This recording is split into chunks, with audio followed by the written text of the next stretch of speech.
Hello, guys. Hello, my fellows. Good morning, good afternoon, wherever you are. Welcome back to our global politics series. Today, the third episode. We're going to talk about a new concept from our wonderful major. Our major is political science, the science from human sciences. Today we are going to talk about a new concept, as we mentioned. Very often we heard in social media and in the news and television, sometimes some political commentator, the term of strategic patience, صبر الاستراتيجي, strategic patience. The question, what does mean this concept? It is a media slogan or is a political science concept. In fact, the strategic patience, for more or for better understood, is not for theory, is not a theory, and it is a tool or an approach. Is a way of managing conflict. Is a way of managing conflict. We're using when we going to inside conflict. We use this tool or approach. This approach as a tool is a part of foreign policy tools. You know, foreign policy as a science, foreign policy as approach from political science. It's based on 8 tools. One of them is political tools. In political tools, in political tools, we have strategic patience. Strategic patience based or rely on time and restraint and from endurance.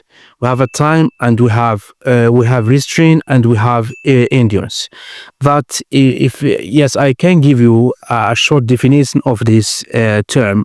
The strategic patience, it means a deliberate decision or deliberate choice of nations, state, as well as leaders and organization to deal with some problems using time and using a restraint and to rushing and avoid actions and avoid provocation and avoid reactions.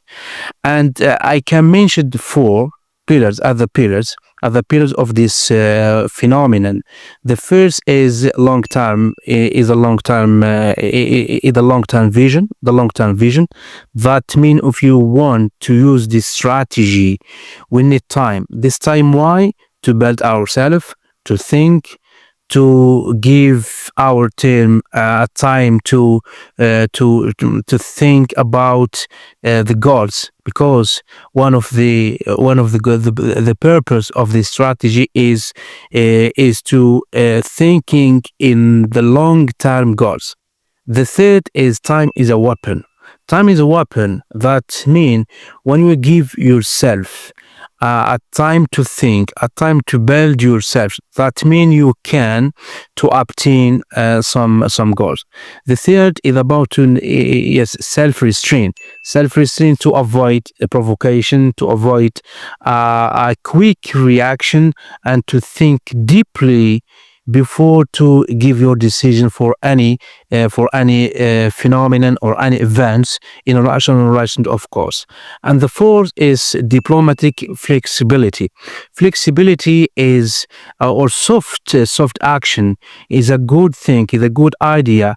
I think we advise our politicians, our decision makers to use it every time, because this is a good thing to maintain our political environment. I would like to mention some examples. We have what happened between United States of America and North Korea in the Obama administration. They use sanction and diplomatic way to deal with rather than war.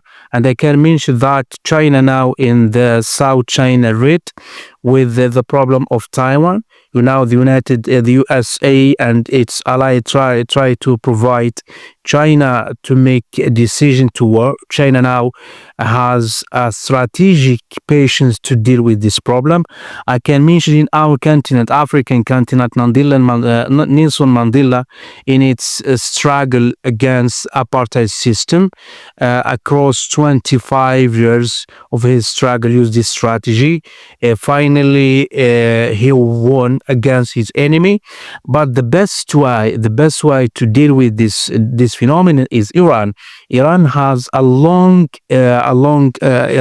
time and for decades to deal with USA and its sanction with this strategy via negotiation, and to build inner selves, and to build its strategic and its nuclear program, and to maintain yourself with allies, Hezbollah in Lebanon, Houthi in Yemen, as well as some militia in Iraq, and to try to protect itself with this ally. Iran now is I think is the best way. So in the end of this section, I can see strategic patience is not a weakness, is not passivity, but is a smart, calculated to deal with some problems, but using time as a weapon in international relations. Thank you so much for watching and to follow me. Thank you.